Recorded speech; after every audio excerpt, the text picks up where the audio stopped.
So, good evening to everybody and welcome to this session. It's a session about innovation in cities. And here we have the advantage to have a very nice panel that will walk you from Italy to Dubai, from Toronto to UK, and also to Israel. So you will have many different ways to see how innovation works in cities. Smart cities is a very polyhedric concept. You have many different interpretations on how a smart city is, also participation, civic engagement.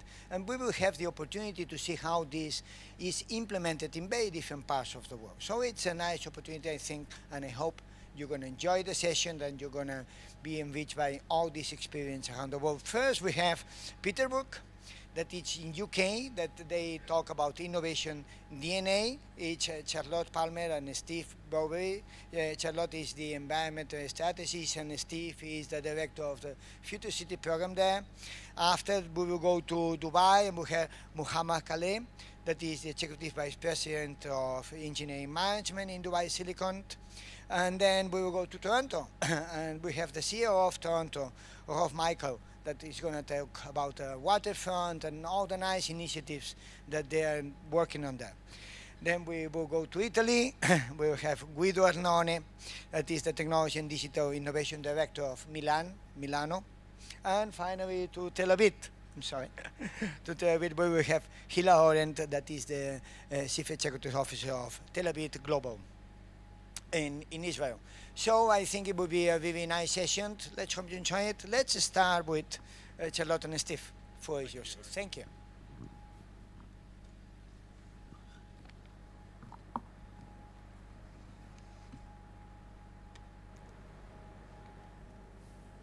It's working, that's good. Welcome to Peterborough. A quick show of hands, who's ever been to Peterborough? Okay, who's ever heard of, oh, one, great, thank you, well done. Who's ever heard of Peterborough? A few more, that's even better, thank you, okay. So Peterborough is a fairly small city, 50 miles north of London, 180,000 people. The fastest growing city in the UK. Very prosperous in the sense of a good economic diversity, but some social challenges, some community and business challenges as well. So we have been pushing a number of agendas in the city for a long time. Like any other city, we have a big focus on environmental sustainability, which is Charlotte's area. A big focus on ICT strategies, so we are now a gigabit city. We're not the only ones in the world, but for us that was a bold step. And we have a really aggressive economic development agenda, so driving inward investment into the city. As you can see from this slide up till now, those tended to operate in silos. And I was really interested by the whole approach of this session this afternoon with that emphasis on how you integrate those elements for better effect in a city environment. So we were lucky to develop a program, well, say lucky because I'll come to the funding in a minute, called Peterborough DNA. And through Peterborough DNA, we're integrating all of those areas plus more. And this afternoon, in the next 10 minutes or so, Charlotte and I will just take you through the program and see what we mean by a smart city, or as we sometimes call it in Peterborough, a future city. And I suppose underpinning our approach, and please don't take offense at this if you represent a technological company, but we've come at it from a point of view of practical delivery on the ground to transform the city, through which or by which we actually use technology and data. So it's not a technology and data-led initiative, it's very much about changing and transforming the city for the benefit of citizens and businesses, and where appropriate, integrating and using technology for greater effect. And hopefully you'll get a flavour of that from our programme this afternoon. Peterborough DNA it's a name we gave to the programme because we felt it actually did represent very much the characteristics of our city, our DNA, and it was integrated in a learning cycle. We have 4 themes. We were lucky enough to, through the programme, to get £3 million from the Technology Strategy Board, and this enabled us to think a bit differently because it just took away the pressures. So we have 4 strands around innovation, skills, what we call smart business, which is smart business collaboration, and open data. And I'm just going to touch on those first 2 strands and to show you how we are taking a different approach. So the first one is around innovation. Many of you are very familiar, and I know our host this afternoon is very familiar with the idea of open innovation. This is an innovation portal. It's completely open to anyone.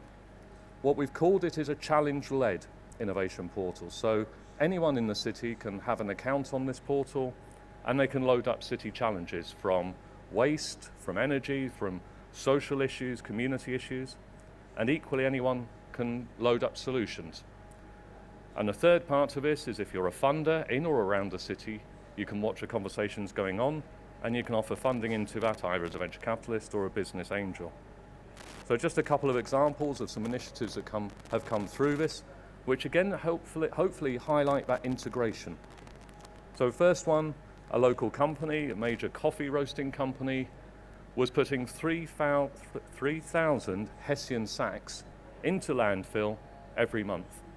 And they put the challenge onto the Brainwave website saying, this just seems a bit silly to us, has anyone got any ideas? 2 local entrepreneurs put their hands up. Just to give you a bit of a sense how entrepreneurial they are, one's in the telecoms industry and the other one's a fire security manager, but they've got a good business head on them, and they said, well, it's just Hessian sacks, why don't you use it as a new material in other walks of life? So they use it for sewing techniques and training, they use it for sandbags on highways, etc. And the deal was, they walked up to the coffee roasting company and said, can we just take your sacks? And they said, yes, please do. So it's not just recycling, it's reuse. Another one, Peterborough has got some great innovating companies. This chap had an idea for a patio heater that was powered by the sun, so effectively absorbing the sun's rays, turning out and releasing the heater in the evening. Just couldn't get it off the ground, so came to us, and we've had a small pot of innovation funding to support schemes like this.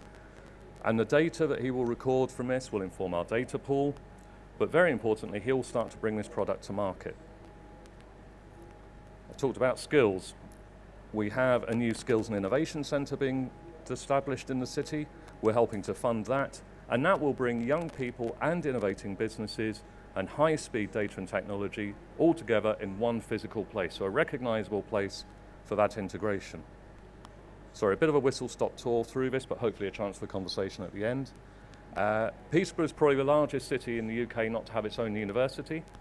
We are now growing a university centre, but we've wanted to kick-start that idea of advanced learning by funding some master's courses for local talent, but on the basis that they bring those skills back into the city so we can build out a sustainable city.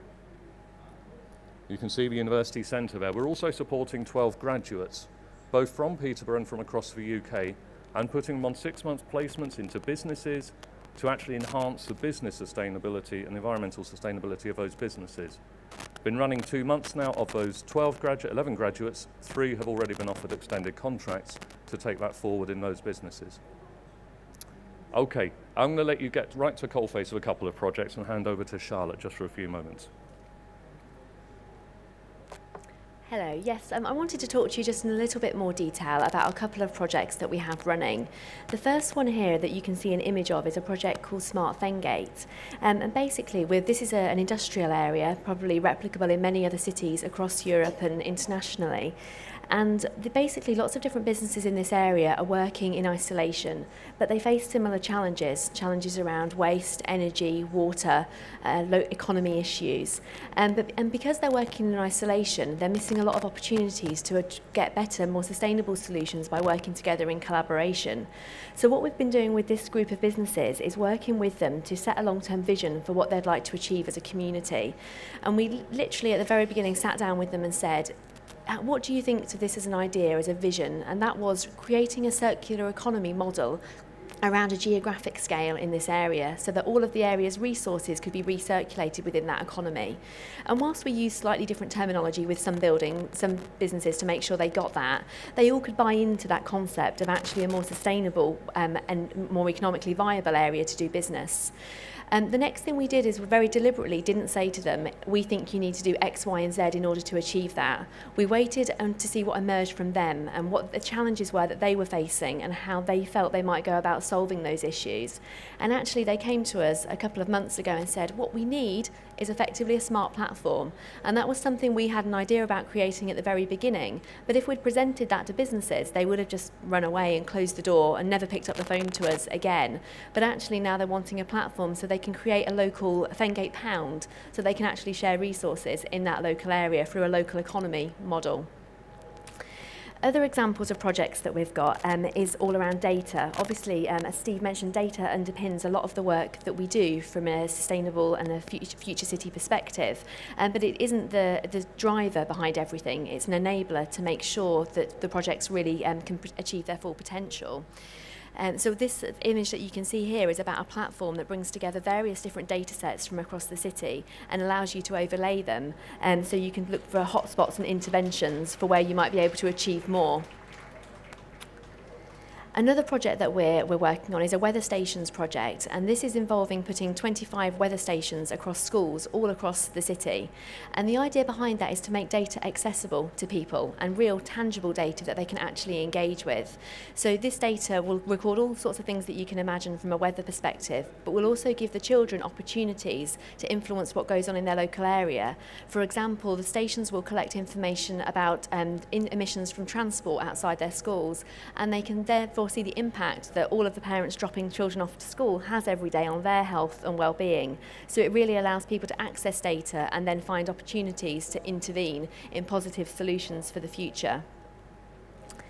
Another thing we've done is created a new interactive screen, and this is an interesting one, and I'm sure many of you as cities may face similar challenges when you're presented with an idea and someone says to you, oh, I know what we're going to do, we're going to install an interactive screen, and you go, okay, great, but why would anyone actually use it? What would make that interesting? Would anyone want to go and use a screen? So what we did is we created, through our Brainwave portal, we put out a challenge and said, how can we design content for a digital screen? And that's led to a whole new movement in the city called Open City, opencity.io, which was basically the city's first hackathon event that took place the weekend just gone, where we had 30 people, digital experts from across the city, come together and come up with ideas for how we can actually get people to use a digital screen in the city. And during that 24-hour period that they came up with lots of different ideas, one of which was to turn the machine into a jukebox. So at certain times of day it can produce and play locally created music. It can play games that are actually going to teach people lessons about the city. So how quickly can you recycle the right rubbish into the right bins in the city? Very simple ideas, but actually ones that really enable us to get key messages across to the people of Peterborough. So that's really a whistle-stop tour of all of the different projects that we've, some of the different projects that we've got going on in the city. Both Steve and I are outside on the Great Britain, the UK TI stand, just outside the entrance here on the left-hand side. And we'd be more than happy to talk through, obviously, in any more detail, all of these projects and answer any further questions you've got that we don't get to at the end of the session. Thank you.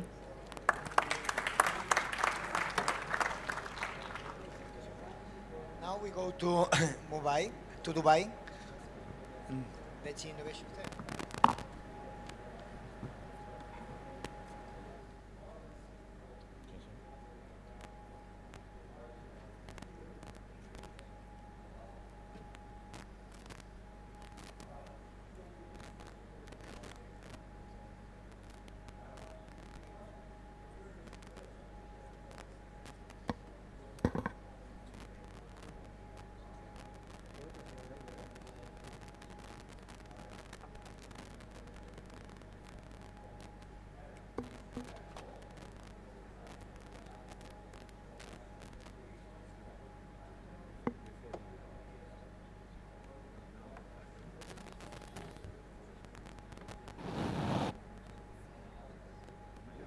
¿Dónde está la HDMI, tío? No me jodas. Qué susto. Vale. ¿Apagado ese?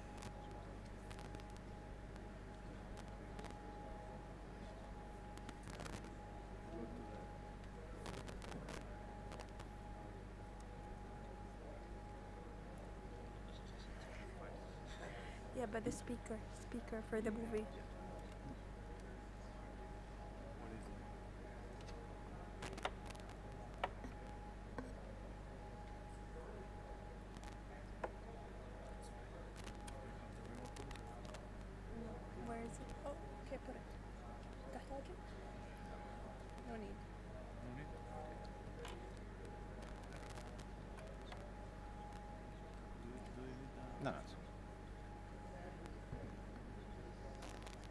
Good afternoon.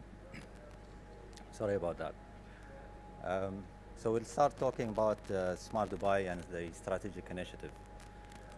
And I'll just review a short video.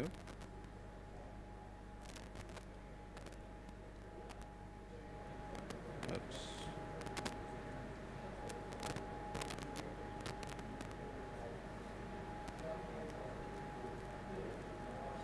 مرة.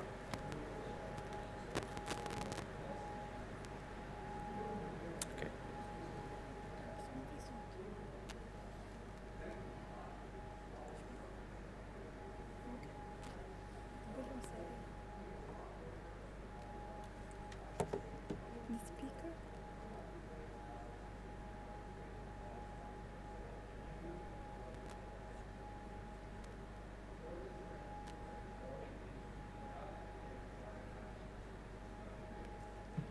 There's no sound.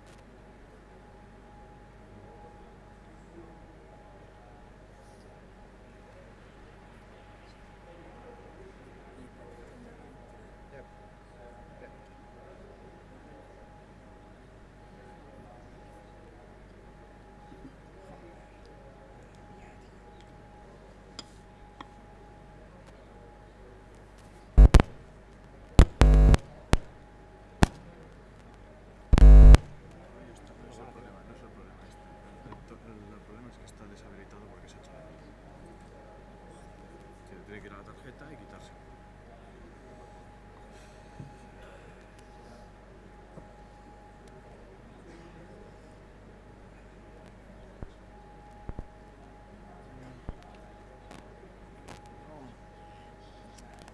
Ponme el logo, ponme el logo.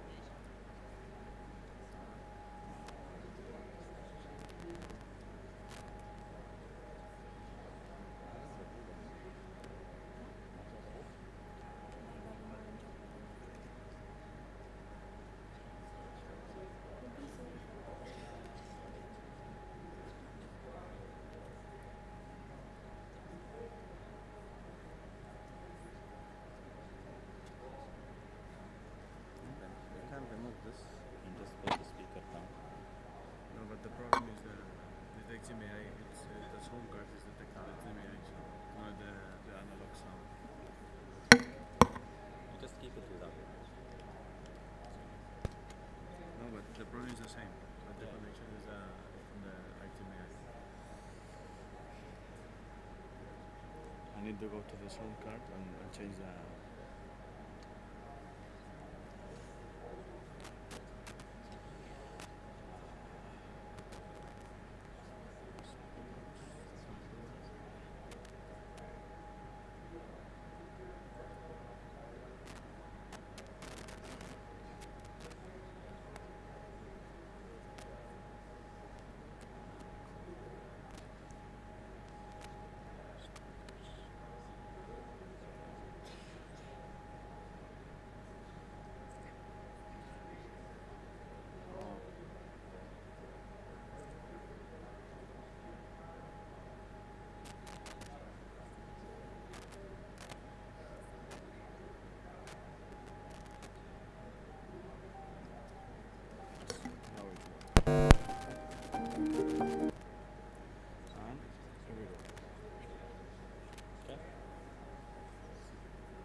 Okay, sorry for that.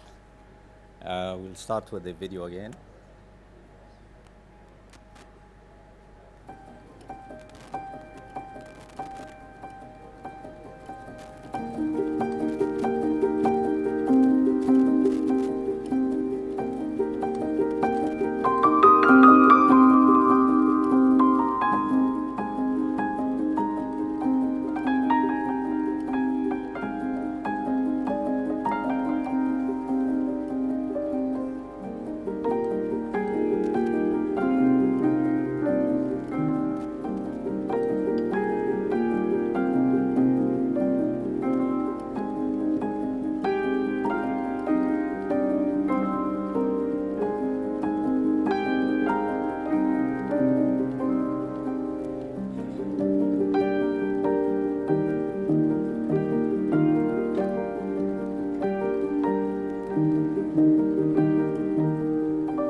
So I have to rush within 5 minutes through my presentation. Dubai's journey towards a smart city is a fast journey that is implemented through within 3 years. The leadership decided that Dubai should become the smartest city in 3 years' time. So with that initiative and considering our current position as the 28th country in the innovation list as per the 2014 index, and also the 7th in the happiest index of 2014 also. And just recently, Dubai announced another initiative, which is to be the most innovative city within the coming 3 years. All are these challenges that have been set by the visionary leadership of our ruler of Dubai, the Prime Minister and Vice President ruler of Dubai, His Highness Sheikh Mohammed, in order to achieve these 3 challenges that we always consider as the way we do business in Dubai. So Dubai has started the innovation era in 1999 when we announced the Internet City and also the e-government. And moving from the e-government, we proceeded to the M-government. And lastly, the last announcement was the smart city. So we are here I'm representing Dubai Silicon Oasis Authority, which is a free zone that is located in Dubai. And in this free zone, we are considered as a technology park of Dubai, where we thrive to attract foreign investments related to technology, incubate them, and see them flourish into the future. And through our journey to be a part of the smart community of Dubai, we have selected or started a journey to be a smarter side of Dubai by implementing a few steps that we have took, starting with a resolution to create a committee. This committee started to prepare and lay down the strategies that we wanted to follow, and also created an advisory board having major names like Schneider, Intel, Fujitsu, and SAP to be part of that journey. And of course, without knowledge, we would not be able to transform Dubai or Silicon Oasis into a smart city. And that's why we have selected few distinguished cities, such as Barcelona, where we signed with the mayor of Barcelona and the city hall an MOU for collaboration in the Center of Excellence for Smart Cities.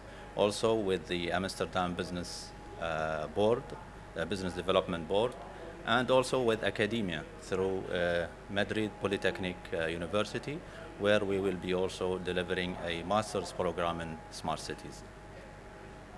So the strategy really is also in line with the overall government directives of the vision and mission, and what would be the goals of each pillar that we wanted to address in this project. And then also we wanted to set some yearly plans that we will implement projects, and these projects will have, some of them will be on short term, mid and long term, and also to have a gap analysis, as Dubai Silicon Oasis is spread over 7.4 million square of meters, and it currently has a population of around 55,000 people, and it can be scalable up to 200,000 people. So in order to deal with the brownfield and greenfield projects within the Oasis, we are also conducting a gap analysis through technology consultants. Some of the initiatives that we have started already and rolled out in Silicon Oasis started with the Wi-Fi coverage. So DSO currently avails a free Wi-Fi service for all open areas and public areas. That's our horizontal platform, and now we are building the verticals by adding some applications such as waste management, smart parking, technician devices that will be connected also through the Wi-Fi network. Infrastructure, as I said, we have both greenfield and brownfield. Therefore, we are also addressing these two areas with a requirement to set certain specifications that will be applied on both cases. On the mobility services, we are introducing to our fleet some of the electrical cars, and we are also working with authorities regarding the charging stations and electrical buses and so on. Community is key. As I said, we have 55,000 people living there, so we started a portal called City Spark, and that portal is actually the interaction between the community and the management of Silicon Oasis, where we are getting all the ideas, comments, what projects the community would need and how to implement them on our program. And also sometimes we run campaigns on monthly basis on certain topics and include the community in deciding the way forward. So that's our community engagement strategy. Of course, government collaboration is important because we cannot work in silos, and there where we have collaborated with many local departments such as the Dubai Police and so on. Center of Excellence, I'll elaborate in the next slide, and also Silicon Park project. Center of Excellence, we believe that a real estate project to implement smart cities ideas on it is not just the goal of Silicon Oasis. We want also to take that a step further by creating a Center of Excellence. So this Center of Excellence actually has 3 pillars, where it attacks the education side, the smart factory, and the Think Smart. Education side, we have currently 2 schools in Dubai Silicon Oasis, and we have included them in our programs such as the Makers Day, 3D printing, and the university level. We introduced a professional diploma in smart city through our affiliate university, which is Rochester Institute of Technology, Dubai. And also, as I mentioned before, we've signed with Polytechnic Madrid to create or deliver the first smart city master's degree in Dubai, and we have submitted that to the Ministry of Higher Education for accreditation in November. So hopefully in February, the first batch will take place. On the long term also, as Dubai is transforming into a smart city, we have asked RIT to look into introducing a bachelor's degree in smart cities so that we get a new generation of graduates that can work in the smart city space. On the smart factory, we have an ecosystem that we've created comprising of DTech, which is Dubai Technology Entrepreneur Center. This center actually is a host for incubation programs, entrepreneurs, accelerator programs.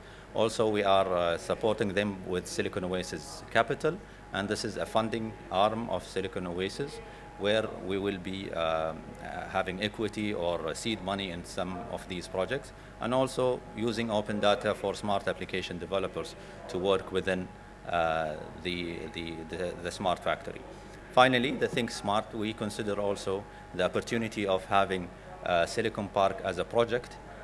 This is where we can create proof of concepts of some of the projects that we are working on through research and development and living labs.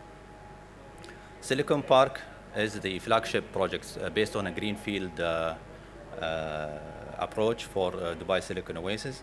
And actually, this is a project spread over 150,000 square meters, costing around 250 million euros.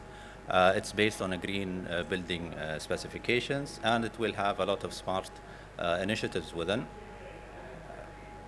And it's a multi-use project. This is the master plan of Silicon Oasis, and exactly that's the location of Silicon Park.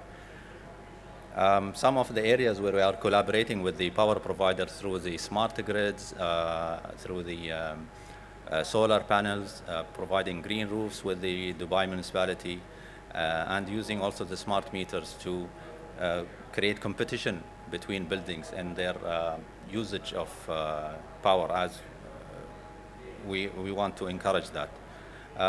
Smart charging, charging stations also with the power provider, and even creating smart bus stops with the local transport authority. Smart feature of the project, which we will have a smart lighting system connected with an SOS button to Dubai Police or Civil Defense. It has a speaker, LED, Wi-Fi connectivity, and all these are some of the project specifications that are being implemented. Currently, the project, we've started the work on ground, and that's basically in a nutshell or in a short what we did with the Silicon Oasis Smart and getting smarter. Thank you.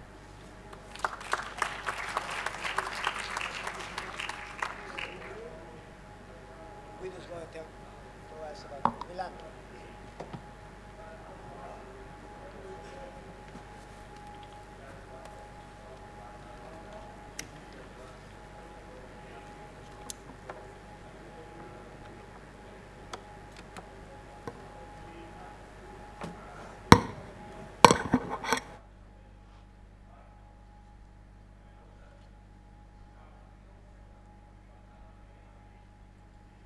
Hello, good afternoon, everybody. I'm Guido Arnone. I'm a Technology Digital Innovation Director of Expo Milano 2015. And today I'm going to introduce to you to our project, which is the Digital Smart City Expo, which we are building for the exposition.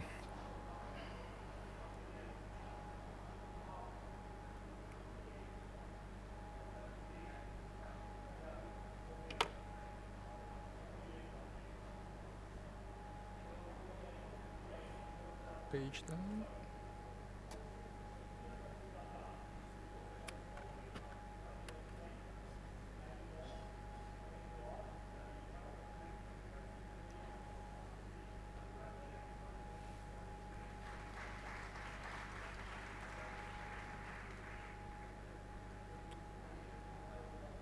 Can I move? Yes, let's go with this. Let's not go. Is that PowerPoint or PDF.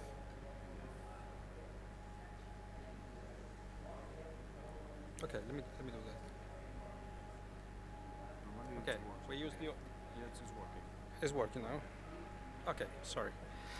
So let me give a brief introduction to our project. So expos are happening, university expositions are happening every 5 years. The last one was in Shanghai. The next one is in Milano in 2015. And after Milano, there will be Dubai, by the way, in 2020. And as every expo nowadays, we have a team. Team is on nutrition. It's feeding the planet energy for life. It's going to start 1st of May 2015, and it's going to last for 6 months. This is by the rule of the BIE, the international organization in charge of the expo. And we expect more than 140 countries, participant countries. Actually, today, as of today, we have 147 participants, plus international organizations like United Nations, CERN, and other institutions. And which is actually is a record. We never had such amount of participant countries in Expo before. And we are expecting 20 million visitors, which means in peak day we will have 250,000 visitors at the same time on the site. And we are building actually a new small city northwest of Milano, northwest, sorry, which is called our smart city site, our Expo site, which is pretty small. It's 1 million square meter. Compared to Shanghai, it's about a fourth of the area of Shanghai. So it's going to be pretty dense and constructed. So let me give you a small introduction of the project. The idea started on how we can make technology to serve the event and to be in support of the event, in particular to attract visitors and to contribute to the success of the event. Basically, we started 2 projects, one looking at insight, which we call the Digital Smart City, and the other, which is well connected to the first one, is our digital strategy, because this Expo has a specific feature, never happened before. This will be the first Expo where everybody will have a smartphone. People can interact with content, can interact with us, can download contents, can post on Facebook, so can really have a different way of interacting with our team and content. So we had a great opportunity. which is in old continent, Europe. We had the opportunity to build a city from scratch in a well-infrastructure area northwest of Milano. We took this opportunity and we decided to design the site as a new digital smart city. And we designed it taking from the history of Milano. Leonardo da Vinci introduced with this channel network a layered approach in the city. We decided to use a similar semantic, and we introduce what we call the smart city layers, which are grouping the services our partners are implementing into the smart city. And for us, smart city has 3 dimensions. It's a functional dimension, so we provide new services and better services. As economic dimension, so we can make things smart in terms of cost, and of course, a sustainable ecological dimension. So we have 5 layers. The first layer is around infrastructure and energy, where we're building a smart grid with smart metering, smart lighting solution, and we are putting charger points for our electric car that we will see later on. This is the first layer. The second layer is around telecommunication ICT. We decided not to have any server in the site. All our IT infrastructure is on the cloud, is hosted by one of our partners, Telecom Italia. We have a dedicated mobile coverage. We have a brand new Wi-Fi coverage supported by one of our partners, which is Cisco. And we have a brand new fiber optical telecommunication network. All this infrastructure is built from scratch, which means that we could use the latest technology, latest opportunity to have an optimized cost approach. The third layer we call safety and security. Manage 250,000 people in a small area of 1 square kilometer is a challenge by itself. We have a dedicated secure network for video surveillance. We have Tetra coverage, which is a specific mobile coverage dedicated to security, a security sensor, a dedicated IP network for this kind of services, a common control center, which is integrated with the city of Milano, and a security software solution to manage the flow. Consider that in the 184 days, we will have all countries' prime minister coming and visiting the event. We will have the Pope visiting the event, so it's going to be a big challenge in terms of security and safety. The fifth layer is pretty much dedicated to the visitors, and where we are implementing the solution to entertain and to give more content and to give more services to our visitors. So we have a dedicated digital signage network. We have seen in the presentation before the use of screens and interactive screens in Petersburg. We have interactive totem, e-wall, which are built in some squares that are very flexible devices that can be used both to see video or to get interactive application with the visitors. Visit planning tool, and we have a mobile application, which, by the way, we have already launched. It's downloadable. You find on Application Store or Google Play by typing Expo 2015. And finally, more traditional services, which we see in light of a new smart city concept, like electronic payments. We have all our mansions will have NFC solutions to accept cards and mobile phone payments. We have an electric people mover given by our Fiat partner, who is providing Fiat 500 electric, which is available in the States, but not yet in Italy, by the way. And we have a solution for disabled people. Now, these are the 5 layers in a nutshell.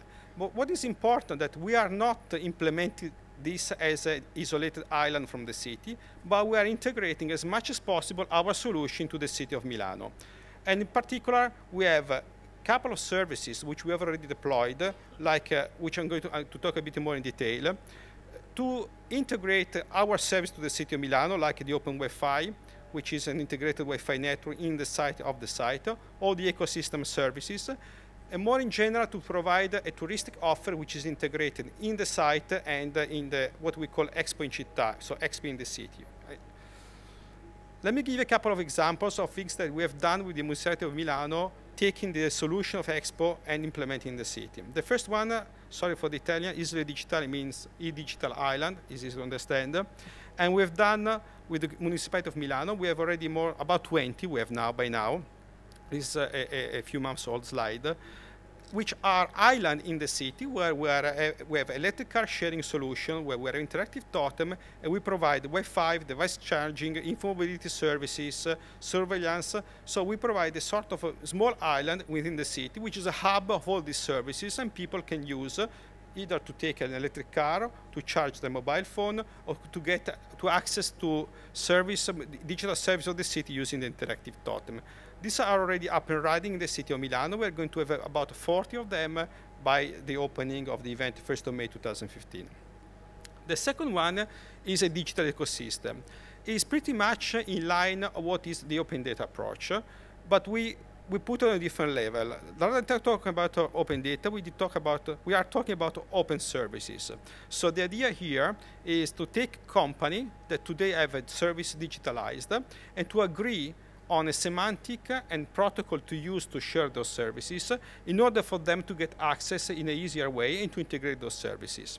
We started with the info-mobility sector, where we took basically all the companies working into the mobility area in the area of Milano on mobility services, and we convinced them, and pretty much it was a governance and a project, to share a common standard to share these services.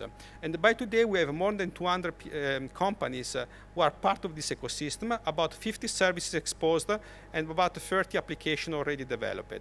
Because the model is very simple. You get into the ecosystem, you make your service standard to the ecosystem, and you can get access to all the services available in the ecosystem in the same way.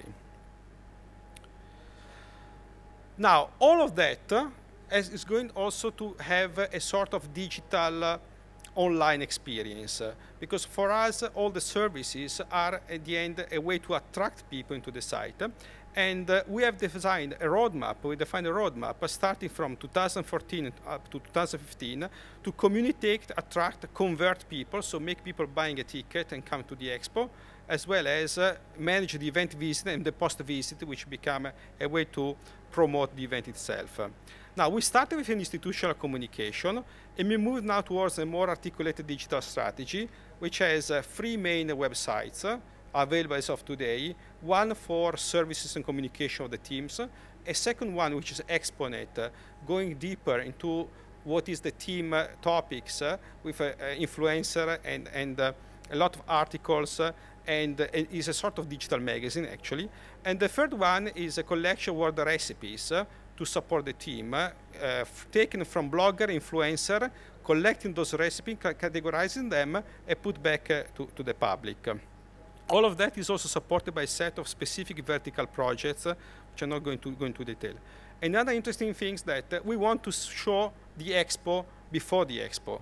So we are creating a virtual tour of the expo, which is going to be launched, is going to be announced tomorrow and launched early December, where you can visit the smart city of the expo before the expo using a standard web browser or a mobile application. And this is a way to start attracting people and present the content in a different way and present what is going to be the smart city experience to people before the event. Of course, all this strategy, the smart city and the digital online experience is going to have multiple touch points. So we put a lot of focus not only on the standard PC and smartphones, but also new touch points like interactive totem, which were mentioned, which are going to be placed in the city of Milano as well as in the site of the expo, and also smart TV. So we have already launched in Italy a smart TV application where you can get the content of the expo, see movies, see videos from a Samsung smart TV. Now, the last point I want to mention is how is this possible? This is all possible through investment from private sector. We have collected up to today 370 million euro. Most of that is not actually cash, but is value in kind, so product, service, and solution provided by our partner to build the smart city and to create the event, which is a big success in Italy. Consider that in Shanghai, the overall amount of sponsorship was in the range of $50 million. We have reached 370 million euros so far, and we are still getting new partners coming on board. And this is the list of our partners, and that is pretty complete. And as you can see, it's not just limited to Italy, but you can see a lot of international brands, prime brands, that have decided to jump into this project to put their solution at the service of the event itself. Thank you very much.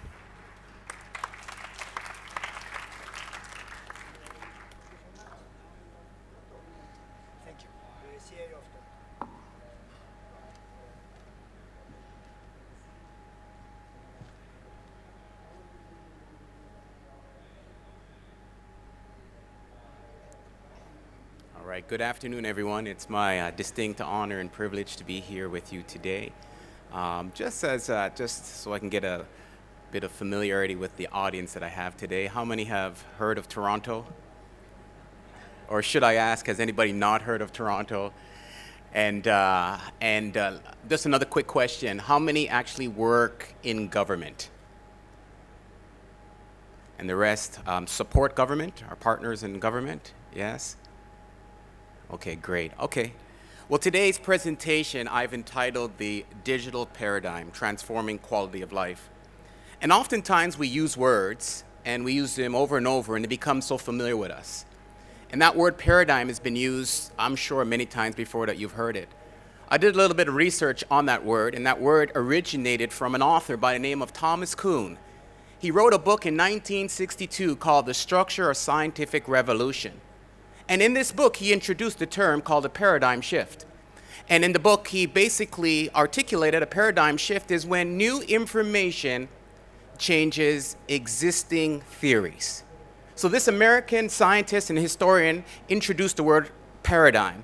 And today I would petition to you in my presentation that new technology is actually changing the quality of life for citizens in government.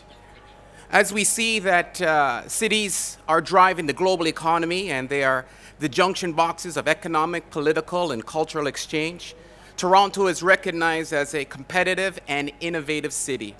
For example, we were most recently named the Intelligent Community Forum 2014 Global Winner of the Year. We also rank in many worldwide rankings. Toronto ranks in the world's most resilient city out of 50 cities by Grosvenor's report. Toronto ranked 5th in the world, 3rd in North America as the world's most competitive city by a research study done by KPMG. Toronto is the 8th in the world as the most popular destination for job seekers surveyed across 189 countries. And Toronto receives a very high ranking in PwC's Cities of Opportunity studies.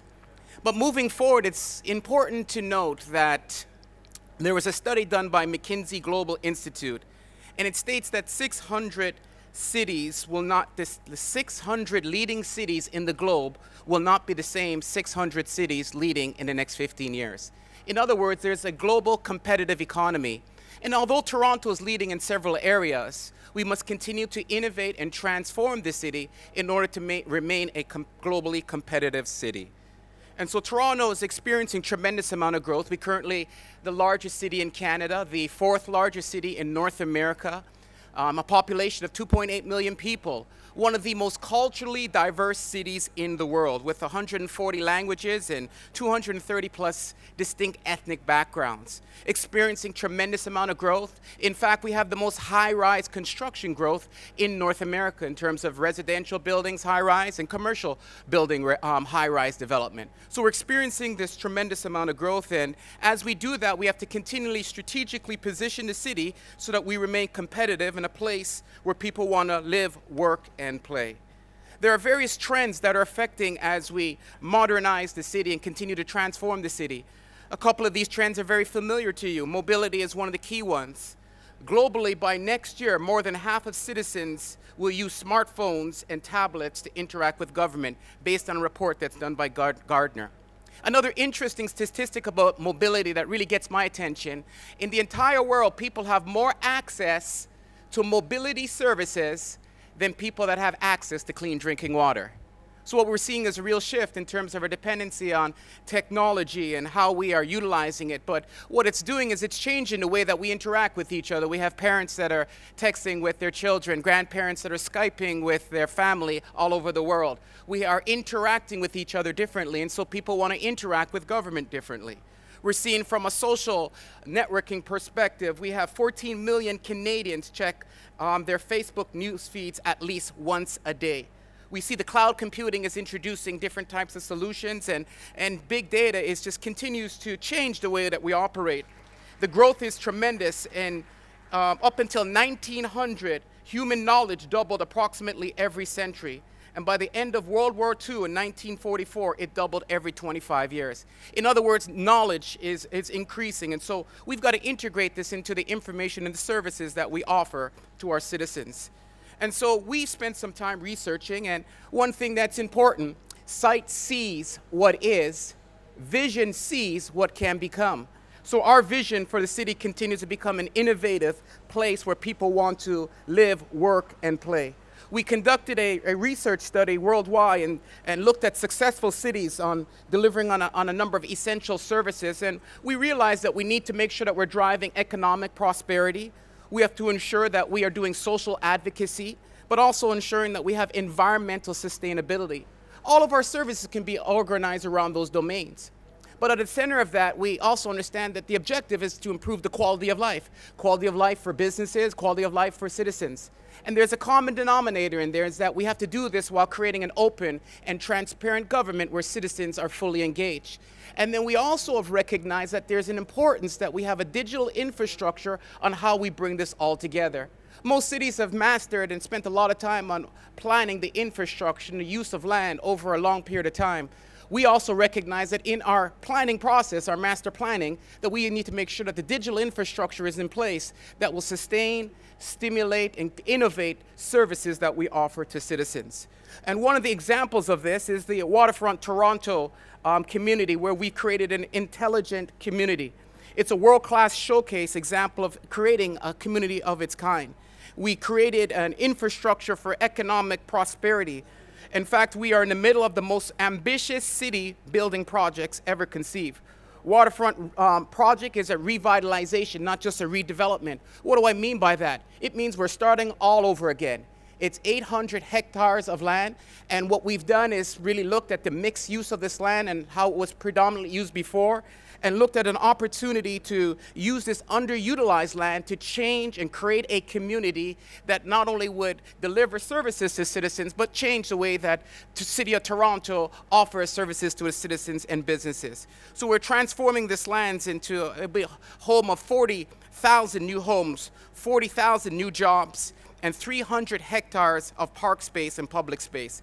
It will take 25 years to build out and $34 billion to build out the waterfront, a size and a scale that is unprecedented. You can look by those circles that are represented there. There's other waterfront developments going on, but nothing to the size of what's going on in Waterfront Toronto. And so as we do that, we've had to realize that the Intelligent Community Forum is a think tank that studies the economic and social development of the 21st century community. In fact, there's a quote I want to read to you. Intelligent communities are those which have, whether through crisis or foresight, come to understand the enormous challenges of the broadband economy and have taken conscious steps to create an economy capable of prospering it. By boosting the economic and social well-being of communities, broadband can reduce the incentives for the young people to move away in a search of opportunity and a better quality of life.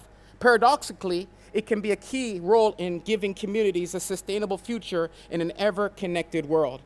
So this community is home to Canada's first open access, which offers a wide range of services, ultra-high-speed broadband, 100 megabits per second community, which brings fiber to every home with no data limitations. It offers free Wi-Fi in public spaces, and it's the fastest connection in our city.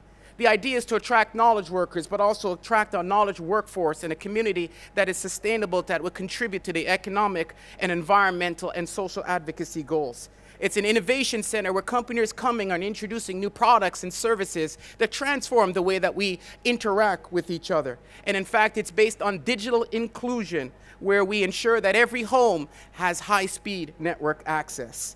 And as we do that, we want to create a forum where there's a forum of collaboration. And this model, I won't go through all the details, but it shows the level of partnerships and the functionality that's being offered, from collaboration to public safety, transportation, and community location. And we've looked at laying a foundation on how we bring all of those pieces together. In fact, it's a living lab for a framework of collaboration that fosters innovation. It's, in fact, a once-in-a-generation opportunity, and we have to get it right. what we do will be a legacy for our grandchildren and their grandchildren, so we cannot afford to fail. We've got to bring it all together with the investments and make it a sustainable community. And as we do that, we have realized that we've been very particular on the selection of even companies and service providers that go in this company that have to have a sustainable business model that contributes to our objectives of environmental sustainability, economic prosperity, and social advocacy over an extended period of time. So as we do that, we're transforming the city, but we're also transforming city services and experiences. The same way that we're transforming that waterfront community, we're looking at opportunities on how we transform government. And the City of Toronto has introduced a service that really has transformed the way that we interact with citizens. In fact, it's called our Toronto City Services Benefits Card. Toronto, as I mentioned, it has a current population of 2.8 million people. Approximately 100,000 people are dependent on some form of financial social assistance. Of that population, about 1/3 of them are families, 2/3 are singles, including students.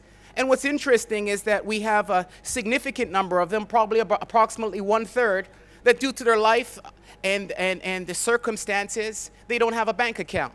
So what we've done is, for those that do, we issue their social services financial support, direct deposit to their accounts. But for the ones that don't have a bank account, what we used to have to do is we'd have to produce a check. And as we produced this check, we would give it to these individuals, and because they didn't have a bank account, they would then go to a retail operation that would then cash that check for them. The challenge is, when they process that check through that institution, there would be a 20 to 30% fee. It kind of defeats the purpose when you're trying to provide financial social assistance and a significant portion of the funds is going to a retail outlet. And so what we realized is that we had to reinvent, transform the way that we delivered that services. So we introduced this personalized card, and this personalized card is similar to a debit card. It has a highly secure and private card in terms of them being able to access the services and use ATM services, shop at stores, groceries, gas stations, etc. In fact, it created an opportunity for us that it aligns with our service excellence. It was an innovative solution because it was the first in any Canadian jurisdiction, and we call it the chip and pin card, which through a chip and through a pin that they can access these social services. It modernized our social services delivery. This is very interesting for us because not only did it save us a whole bunch of operational costs, the cost of producing checks, the cost of those checks manually being replaced, oftentimes when those checks were lost, but it also allowed us to do something that was very significant. It allowed us to address social inclusion goals in our social advocacy. There's something about bringing a social assistant check somewhere and getting a cash. But by them having this debit card, they can use it just like you and I use our credit and debit cards. So it allowed us to achieve the goal of centering our focus on the quality of life. It eliminated some of the expense associated with processing these manual checks. It protected privacy and the stigma associated with cashing those checks, and it improved safety because no longer do they have to carry cash around, but they can carry this card and use it accordingly. And so we've seen that it's fostered social inclusion and has really been a part of improving the quality of life for those that are using that services. And so as we move forward, we've realized that it's an opportunity for us to transform city services, not just a community, but also the services that we offer. And the city must be proactive in delivering services and information to the next generation, as we increasingly see it's not just a citizen anymore, but there's a digital citizen that's out there that wants to consume information and services. So we're going to continue to focus, make an effort on our strategic focus, offer integrated solutions. So looking at way that we can bring this together for the digital citizen and continue to understand and embrace the paradigm of a transformational shift. And by focusing on that, we are well positioned to ultimately innovate the city where people, businesses, and visitors want to live, work, and play. And with that, we're ultimately committed to continuing to make the city of Toronto a world-class city that's not just competitive today, but will be competitive for centuries to come. Thank you very much. Thank you so much. Now we go to Israel. Now we go to Tel Aviv. And until my presentation will be on, first of all, I'd like to thank, how do I make it on? Because my presentation is probably down here, Exactly. So everyone here, can I move over to this? Okay. Are you sitting? And underneath of you, we put you some booklets. So afterwards, if you want to get more information, you have it on your seats. First of all, thank you so much for being with us until now. My name is Ila Oren, and as you see, I'm a city maker. I think all the people that are sitting around here are city makers, and that really changes us from the conservative way of looking at cities before.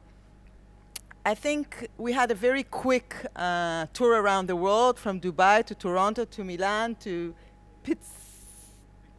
Pittsburgh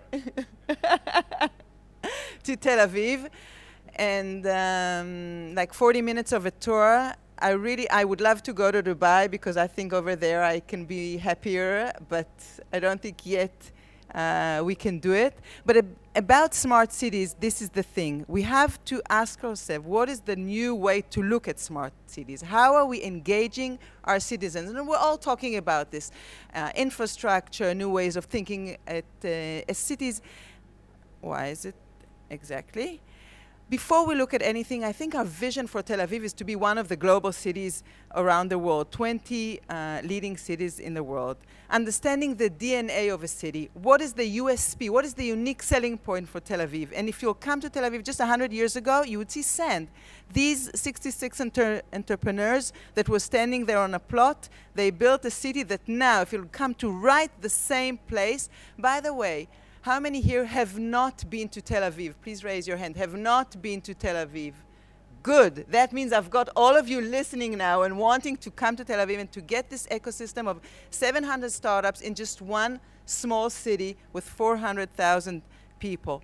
Of course, we have Jaffa, the old city, 5,000 years. I'm taking you in a very quick glance at the city. The White City is the largest Bauhaus connection in the world, UNESCO World Heritage Site by 2003.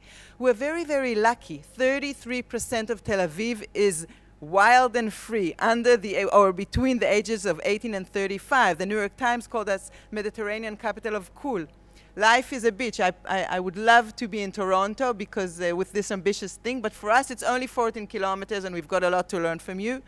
The gateway to Israel, whenever you will come to Israel on your next stop, this is what is going to be written on your boarding pass. Tel Aviv, the Bulgarian International Airport. And all we're doing here is we're trying to attract the creative class, as Richard Florida said, the 3 T's. Okay, the talent. This is, by the way, these stairs are the stairs to the municipality hall. Once you come and visit them, this is how they look. The technology. The whole city is citywide free Wi-Fi. It's not only in specific places, it's all over. You can enjoy. And of course, tolerance. Tel Aviv is a very, very tolerated city. We are, the vice mayor is here dealing with the pride thing. Israel's Culture Center. What you see here is the beautiful Museum of Hulon, which is just right outside of Tel Aviv, but we refer to ourselves as the Greater Tel Aviv, not only the city itself. It's the culture center, but of course the business center. This is how it looks from inside the Google offices. You can take the slide from one step to the other. So as I said, Tel Aviv has 700 startups. We're going global. How are we doing this? How are we cracking the innovation code? First of all, as we said, free Wi-Fi, startup visa. Whoever wants to come and build his startup in Tel Aviv gets a free startup. Reduce city taxes. Startups in the south of Tel Aviv. City co-working spaces, which is, for instance, this one, the library. We're all thinking, what can we do with our libraries? We take them, we renovate them, and the young people already for 3 years are sitting them, and 2 startups already opened offices in New York City and Silicon Valley. But I want to now focus our talk, after we took a very fast glance in Tel Aviv, to what it means making a city. By the way, this duck sits right on the mayor's office, and this was one of the ideas of one of the citizens. What does it mean? What does it mean, city making? When we're talking about Tel Aviv's smartest city, by the way, we have here our CIO and CKO of the city. We talk about a model of, maybe some of you heard Starbucks, the model of 2 in a box. The chief information officer and the chief knowledge officer, which are here, they're working together with, of course, the private sector on promoting Tel Aviv, on promoting the smart city as a whole. Now, what is a smart city? Again, infrastructure, again, lighting, again, energy, again, roads. We think we need to take it to the next level. So as we know, it's the smart government, the government to citizen, but what we think is the citizen to citizen, and the next stop, the government to business. I'll talk about it a little bit. So as we all know, and everybody talked here, I don't think I need to elaborate it, the smart government, that means traffic, cameras, echo, we all talked about it. We can skip that. But let's go to the next step.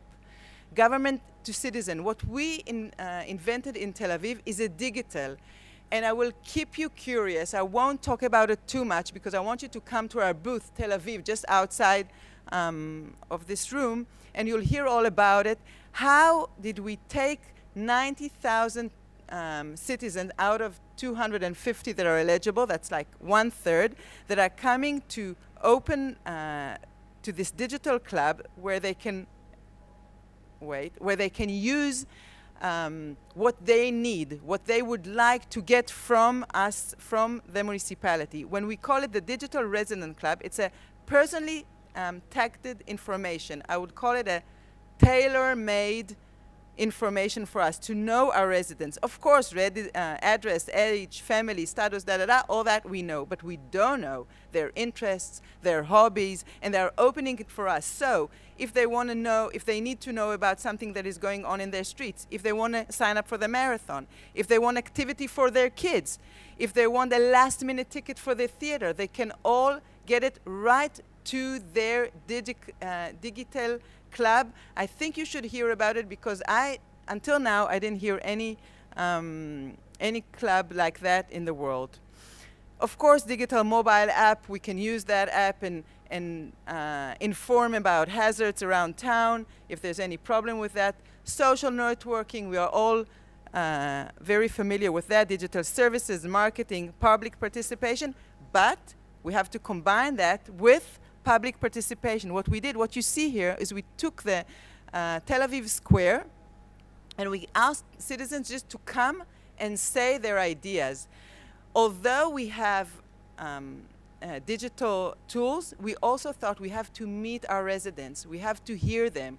If we want them to be happy, we need to know what are their needs. And when we sat with them to round tables, no digital, just hearing and looking, 100 tables and 9 topics, 1,000 participants. Now our work plan for 2015 is going to be inspired by all this. And I think the next step is citizen to citizen. That means sharing economy. We already heard about Airbnb, that we don't really as citizens know how to refer to that.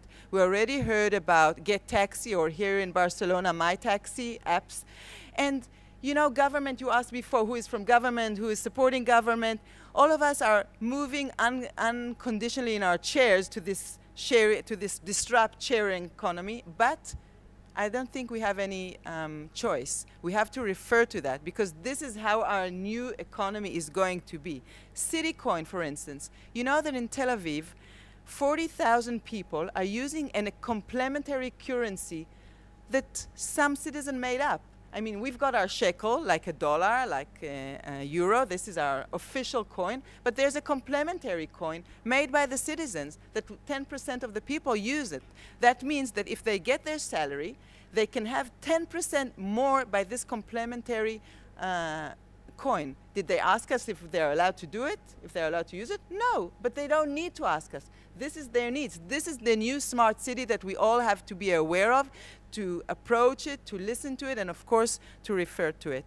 And the last thing, I think, as Zohar says, it's the next step is government to business, or city to business. We can take all this knowledge that we are gaining. We can take all this data, all this, I would say, passion that we have, with our citizens to the next step, to business. This public-private partnership that we are talking all the time, we can take it and really use it so the private sector, and by the way, for us in Tel Aviv, the private sector is here, Microsoft, Nest, Motorola, they promote us, they back us, they support us with their knowledge, with their resources, so we can take it the next step. So, I must tell you, I would like to have some light in on the audience, if I can, because I kept myself one. Can I have some light on the audience? Some light? I'm going to shake I have 1 minute and 40 seconds. I ran through my presentation because I did want, first of all, to invite you personally to come to our booth that is right outside and to hear a lot more, because I couldn't say after an hour of sitting here and talking so much about smart cities, I couldn't feed you up with more information, but we'd love to meet you in person. And of course, I would love to introduce you and invite you personally to Tel Aviv. As you see, on September 7th, 8th, on 2015 to our city summit, people from all over the world are coming to learn with us, from us, to be inspired. I'd like to ask you too. But is there any question for Tel Aviv out there? Please, I would love to refer to something that you want to ask, something that you want to refer to, something that you want to challenge us, something that you think different. Maybe we're wrong. By the way, we think that our ecosystem is so flourishing just because we're not afraid to fail. This is our backups. And, you know, to ask you a question and not get an answer is not easy. So if anyone wants to refer to ask, or any one of my colleagues, no one? For Tel Aviv? Well, so if not, I would really want to meet you guys later on to hear your thoughts in personal, to think what we have to learn, how we can take Tel Aviv to the next step, and of course learn from you things that we still have to learn. Thank you very much.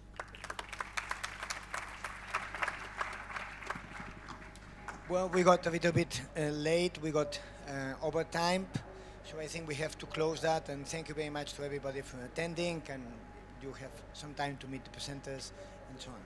Thank you.